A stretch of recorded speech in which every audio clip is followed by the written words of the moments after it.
Hello, my name is Yipeng Wang, and I will be talking about the second question of tutorial 6. What is corporate wealth and why is it attractive?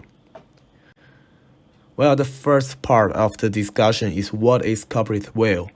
First of all, the company is a separate entity and you can think of it as a whole while others, including directors and managers, are separate entities.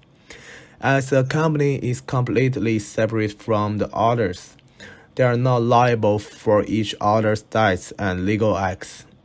The company is responsible for debts rising from operational difficulties, and all debts, correction action, and legal actions are taken only against the assets of the company and not against its shareholders or managers.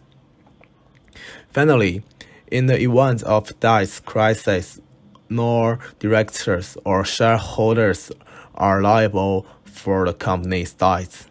They do not have to repay any money. It is all borne by the company. We call this limited liability the corporate wealth, which effectively reduces business risk of investors and shareholders, stimulates their entrepreneurial activity, and creates a more dynamic business environment. The second part of the discussion is why the corporate wealth is so attractive.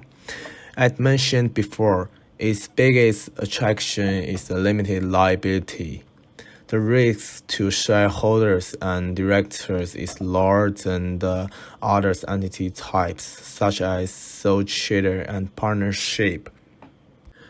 If they choose to use other entities, when the entities are in financial difficulty and have debts, the debts of these entities are their personal debts, and they need to use their assets as collateral to pay off the debts of the entities, which poses a huge risk of them.